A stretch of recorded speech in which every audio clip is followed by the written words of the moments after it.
So there we go, that was Verona. Of course, apparently it's the place that inspired Shakespeare to write a Romeo and Juliet, or at least that's the bit where they think Juliet's house is set.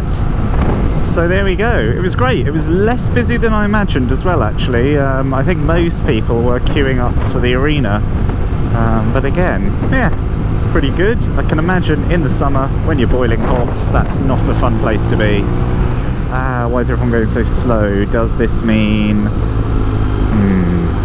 joyous.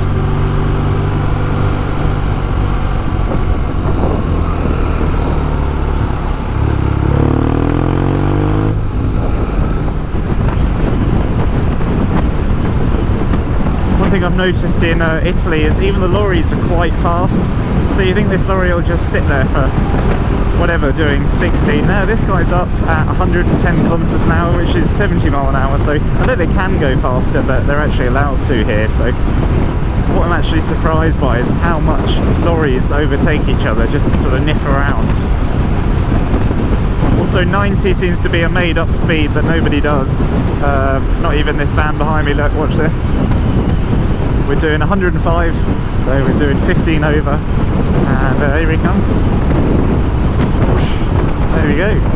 No trouble, mate. Seems to be just totally normal here.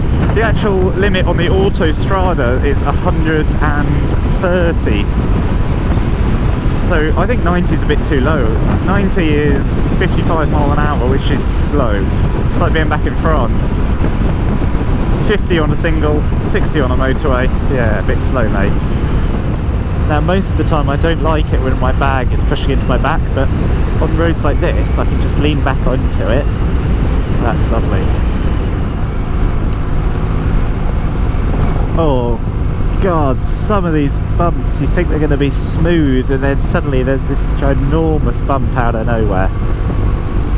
Because they look really smoothed over. See, that one was fine, you didn't even notice it. Perfect, 2.9 kilometers to go, and says we can do it in 6 minutes. Here we go, hotel Albertina. It's pretty vacant looking.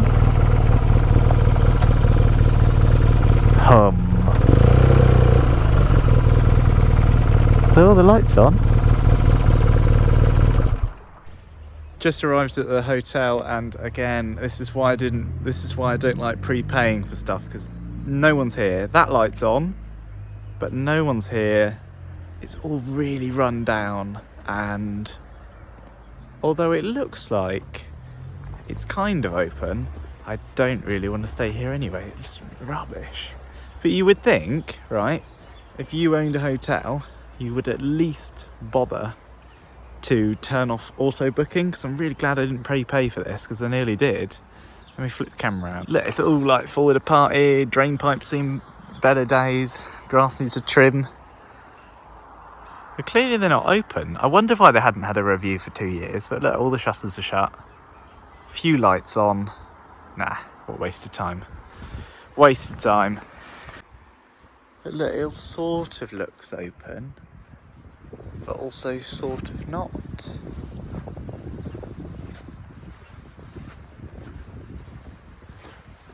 Nah, I've got a funny feeling this place is shut. Look, it's all overgrown, but then there's lights on inside. That's what I don't understand. A good job I didn't prepay for this. I nearly did. Unless this is the back. No. Well, this is a waste of time. Right, I'm just outside the hotel, and I think I had a funny feeling it was shut, and it is indeed shut. So what an absolute waste of time. I'm gonna go and find somewhere that actually is open, because it's looking pretty overgrown here. Overgrown, and there's just some chairs left right in front of the door, and there's a light on, but nobody's in. And the neighbours don't look like they're in either, so maybe this whole street is just abandoned houses, because that one, there's no glass in the windows, there's no light inside, the door's literally open. God, if I was a backpacker with some lads, we'd probably all dare ourselves to go in there, but no, that's really seen better days. Absolutely ridiculous. I'm here at this stupid hotel and I'm trying to talk to them on WhatsApp. They're on WhatsApp, they can see me. I don't know if they're in or not, but what I don't understand is how hard is it to book a hotel? She said, no, it's possible. Does that mean no, it's not possible? Does that mean no, it's not possible? But I'm getting bored of this, and this is my second hotel that I've tried. I'm glad I didn't pre-book these things because I'll be 110 quid down, and this is another waste of time, I think. So I'm going to go to a hotel that is open, and if this one's shut, I think I'm going to murder someone in my hotel room if I ever get in.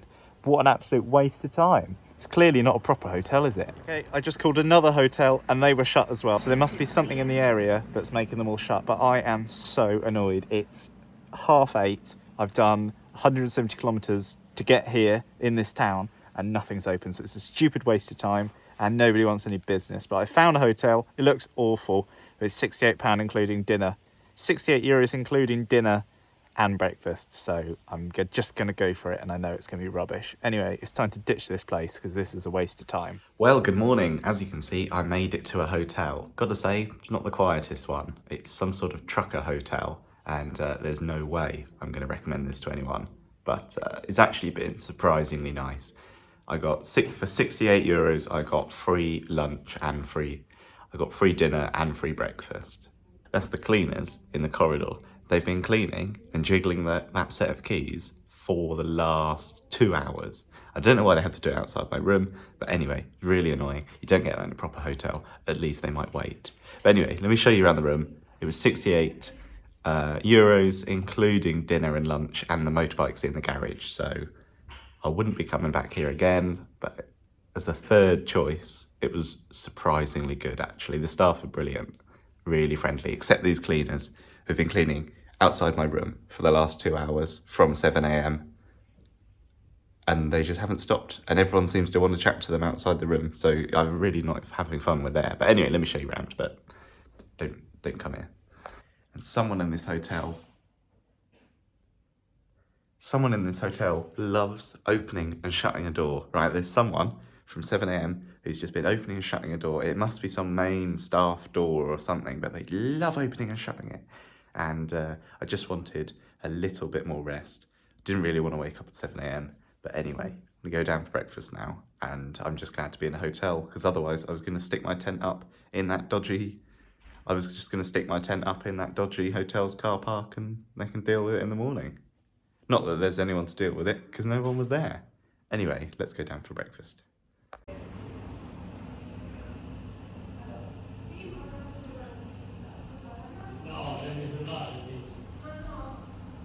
Good morning. Yes, I saw you. I hope you just saw the introduction bit. We're just outside the hotel, and yeah, I'd probably say the least glamorous one I've stayed in yet. I hope it doesn't get worse than this, but the people were really nice. I think that's the important thing.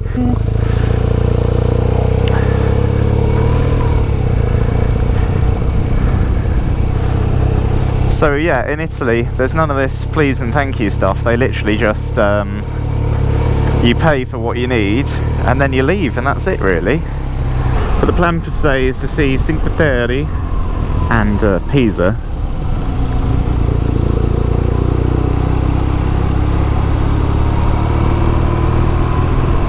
As in the Leaning Tower of Pisa, so I'm quite looking forward to that. Anyway, I'm looking forward to staying in a nice hotel tonight. That one was good, but I'm looking forward to staying in a really nice hotel tonight. Have a nice shower and stuff. I mean, that one admittedly did have a shower, but I just wanted to be in and out of there. I still don't know how, when I go down for breakfast at 8:30, how when I leave it's 10:20, but anyway. I think that's the quickest I've ever strapped my bag to the back of the bike as well, because I had one of the people from the hotel sort of just watching me, because I think the garage is also where they store loads of beer and drinks and crisps and stuff, so I suppose they were worried about me nicking that. So I've had a reply about the speed cameras, and he said a lot of them do work, but they won't send the ticket to England. They're only for Italian residents, which I don't really believe, but there you go. And he also said they're actually really rubbish at getting a photo of your number plate, but I'm sure they're not that rubbish, because there must be a reason why they're in every single town, so I don't really believe it. And then my other Italian friend messaged back and he said, yep, as you know, us Italians don't really like the rules. And he explained that a lot of the time people just don't think they'll get caught by them, and they don't. And once they've driven past one and it didn't catch them, they just automatically assume none of them work. So he basically explained that they're not very reliable. And I think most crucially of all to my question, people just don't really believe they're in them. Ooh, oh god. 30? Is that a joke?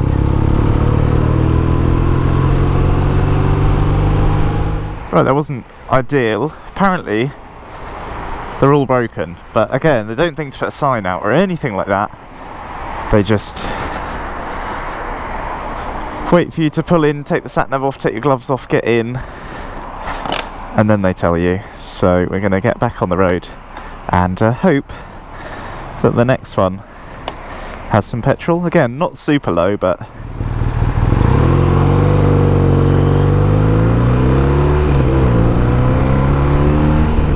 another thing in Italy that doesn't seem to have made it into any of their minds is when in the UK you've got a lane joining a motorway, normally you have to move over to the next lane to let everyone just join. But here in Italy that does not exist at all. You see people joining and you just stay exactly where you are. Your big lorry, big caravan, whatever it is, and you basically, if no one's letting you join, you have to just sit in the slipway and just wait, which is obviously a bit awkward if you've built up some of the speed and you have to slow down, but you can't just blast out onto the motorway. But that's another thing that hasn't made it to Italy yet, is the idea that when there's a slip road joining a motorway or a busy road and there's more than one lane, the idea that you should move over and let joining traffic join, it just doesn't happen in Italy. It's not really a thing they do. Right, this is pretty miserable and I don't think I'll get much out of this edit, so I'll see you soon. You joined me absolutely freezing at the side of the road. I am soaked. All this waterproof gear is doing a great job, but there's nothing that can be done for the overall coldness. So 22 kilometres, I found a hotel. It does lunch and it does dinner. So I'm going to check in there, put some dry stuff on, see what the weather's doing, and I'll then continue to Cinque Terre or just call it a day, because I am both hungry and soaking wet as well. So I'll see you soon. Oh. Well, hello. Hopefully you can hear me all right.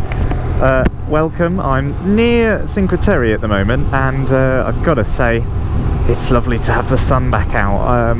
What you didn't see, because it was not worth filming, was I was up in those clouds over there, and I was frozen solid. I've never been so cold and miserable in my life. I've sort of, I've gone out to like my local high street on the bike, got soaked and come back, so I've had that feeling, but you're only like, at the end of the day, 5 minutes away from your house, and you can dry out there, and you've got days and days to dry out all the kit. I've got to say I'm pretty dry, although the only problem is I think my jumper must have been sticking out of the bottom of my jacket, because what's happened now is my jumper has acted like a massive sponge. So halfway up my belly, my jumper is, from the bottom of my jumper to halfway up my belly, the jumper's absolutely soaked. So now I've got quite a cold body. But I've just tried to, just stopped at that cafe for a little bit and warmed up. That was absolutely lovely. I checked the weather for Cinque Terre, which I don't normally do. I normally just sort of assume it's sunny. But having been miserable, having just had the most miserable hour or two, I decided I might as well check. And yeah, I had a little look, and it turns out we're in for a thunderstorm tonight. So that's camping out the window. Obviously I wasn't going to camp anyway, really, but I won't be camping, and I'm going to be getting a hotel on the outskirts of Cinque Terre, And I've got to say, these Italians have an amazing job at just appearing behind you. Literally, the whole road's empty, you have a glance in your mirror, suddenly there's an Italian car behind you. I don't know where they come from, or how they sneak up so quickly. But anyway, I'm just glad to be out in the dry, really.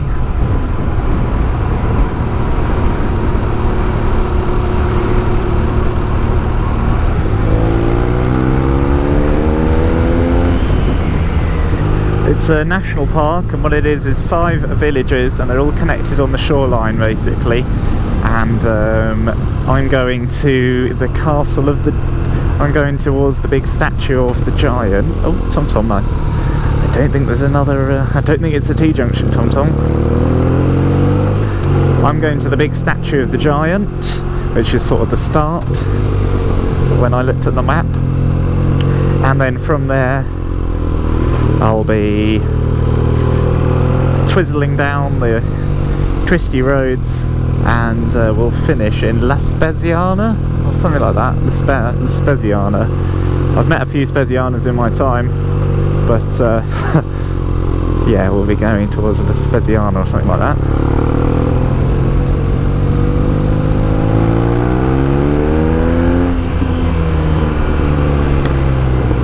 But I've got to say, it's so much nicer now. I'm warm again.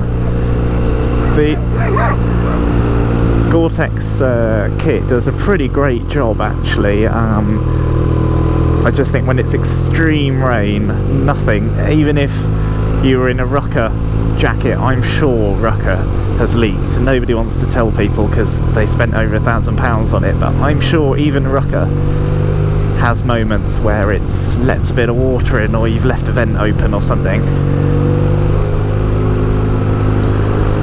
So I'd say, yeah, I'm pretty much dry. Like, I wouldn't... My visor's absolutely shiniest. I don't think it's ever been so clean. But oh yeah, I'm really dry, except I think my jumper, because I think it's acted like a big sponge, and it's just sucked up all the water that's been sort of swirling around me in the mist and rain. What sort of road is this then? Oh, right.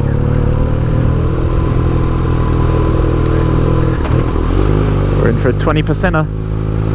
Again, GoPro, you won't be able to tell on the GoPro, but this is steep stuff. Not this bit is quite tame really, but I'm sure it gets steeper.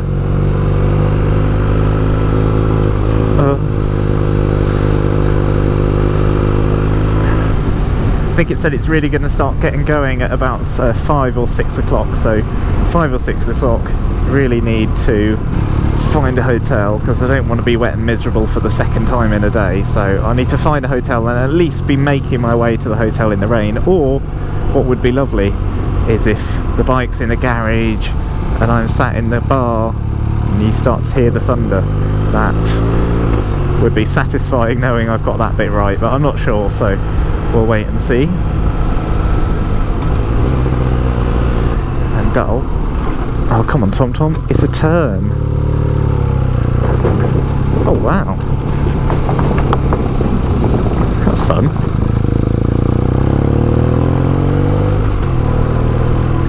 Earlier, it was just me on that horrible misty road, and then nothing behind me, got to a junction, had a little look, and there was a ginormous BMW car, like an X5, just squeezing by me, just to turn, but then they waited for me to turn, even though they were literally beside me. So the strange people, oh god, they appear out of nowhere. Alright, let's turn these heated grips off. There we go. This is not feeling right, it's got to be honest. Is this open? This does not feel right.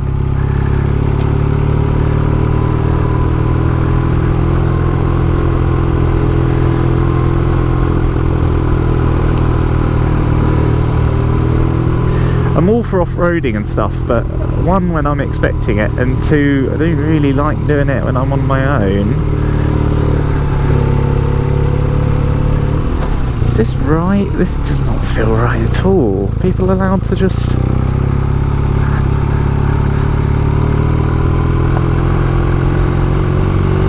Maybe it was just that corner.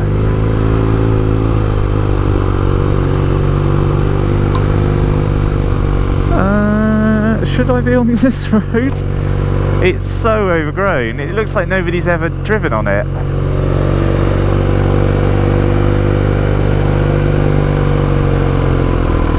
What?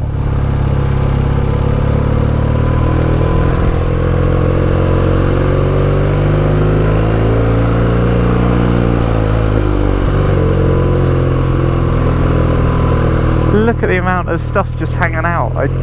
This really doesn't feel right. If I get to the end and it's shut, I'm going to be livid.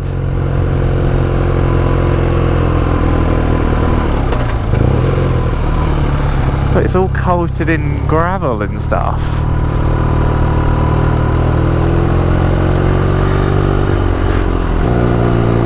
But it must have once been a road because there's all these signs, but...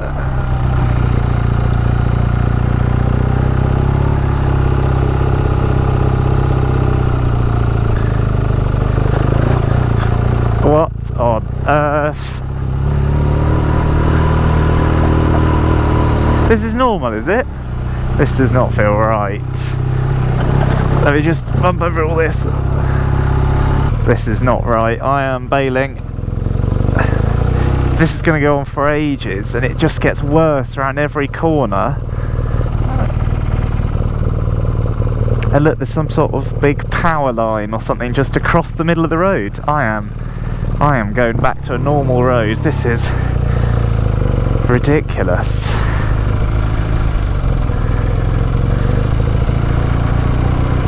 Look, that's just in the middle of the road, is it?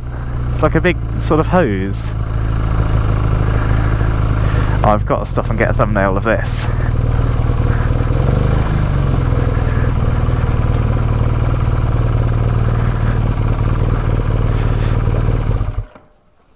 What an absolute tip. There's no way they meant to leave this road open.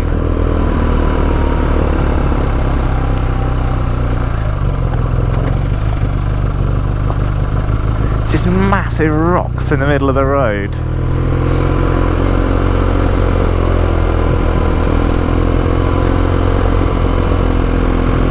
It's 3:15. I'm not going to get to the Giant till about 5 o'clock, and then even then, that's when the rain's going to start coming in hard apparently. So, cheers TomTom for wasting my time.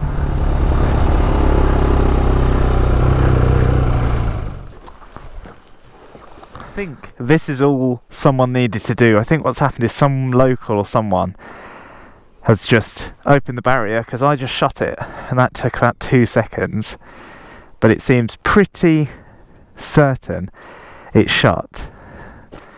And had I seen that, I wouldn't have gone up there. So to whoever decided it was a good idea to open that up, it's in the middle of nowhere. And what's happened is obviously some lazy bastard has just opened it up for themselves, not shut the gate. And had I seen that, I wouldn't have gone up that road, because it is clearly a lavoro in corso road in construction. Right, that's 20 minutes of my life wasted. I've seen what's happened here. It's pretty much the only road in the area that takes you from where I am here on the sat nav to this town of Kikiro and Kasani. So I think that's what's happened, is someone has just gone, oh, it's only that bit, and they've just chanced it and left the gate open after them. But there's no way I'm getting back on that road, because we're in basically these mountains, so I imagine there are only 2 roads. So what's my choice? If I went from Tresanta, La Speziana, I suppose I could do it that way.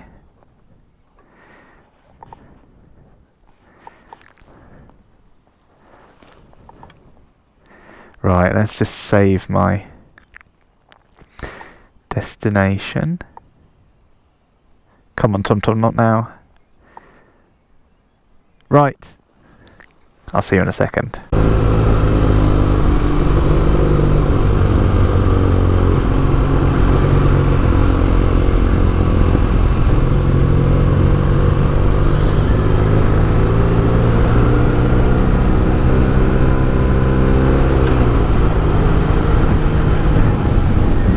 there's some brilliant views around as well actually, which is lovely to see, but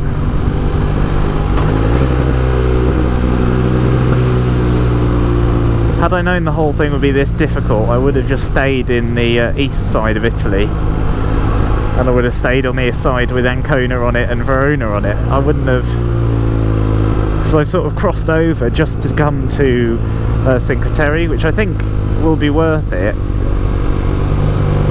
and the Leaning Tower of Pisa as well. I think it'll be worth it, but again,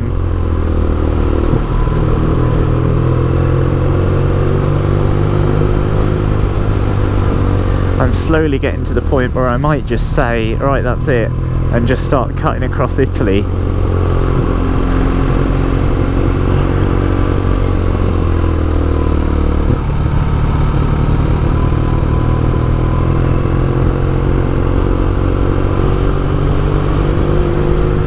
Yeah, I'm at the point where I might just start cutting back across Italy. But I really do want to see the Leaning Tower of Pisa before it falls over. Although they'll probably just call it the Lent Tower of Pisa. But there we go.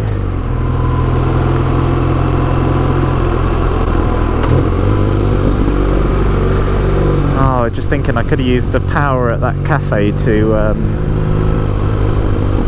charge up my MacBook. This is my only problem with having such an old MacBook. I tried to sell it and no one was interested, because I wanted a iPad that you could just put the converter into the bottom of and do it all from the iPad. So when I'm sitting at the cafe, I could be copying stuff off my card, but instead, because the MacBook's so old and it doesn't keep its battery very well, especially when it gets cold in the nights.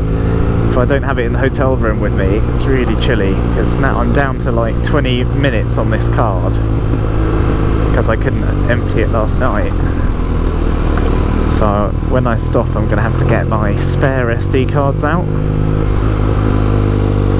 pop another card in, the old camera.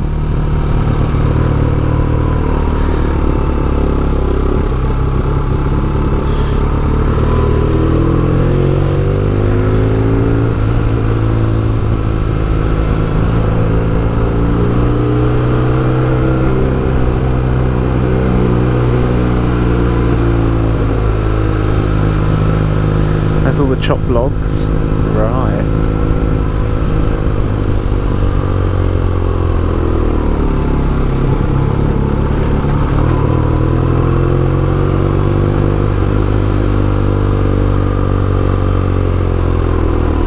Well, that was one of the biggest wastes of time I've had in a long time.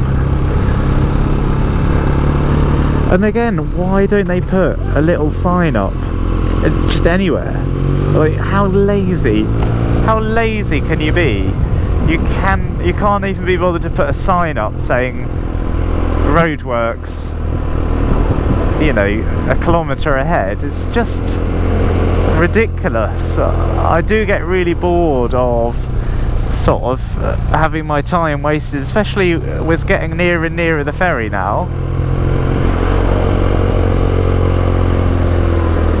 I find it really boring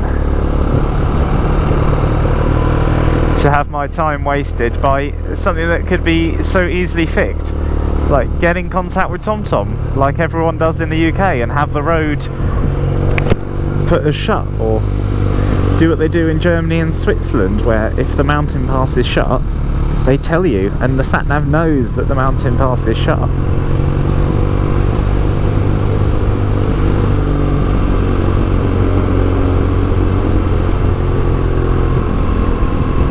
If I had a padlock, I tell you, I probably would have just left it on that gate, to be honest, because that was not enjoyable. Obviously I don't mind off-roading, but again, when you're expecting it.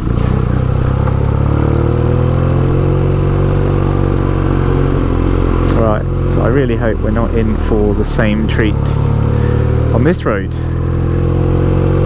because again, they are lazy, so they haven't put a single sign out, probably, saying roadworks ahead, so...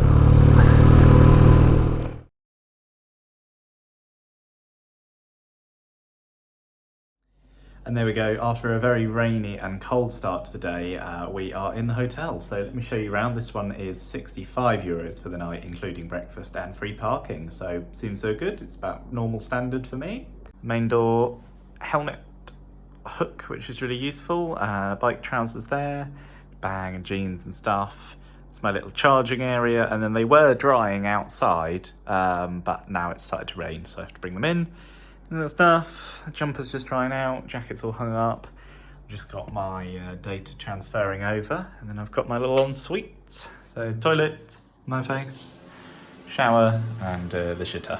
So yeah, not bad, very good. That's what you can get for €65 and €65 a night in Cinque Terre. And also, this is my balcony as well. So there we go, lovely views in the distance.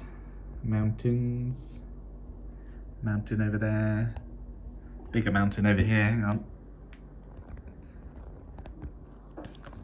So yeah, very nice. Right, that'll do the jobby. I'm gonna go and get some dinner now.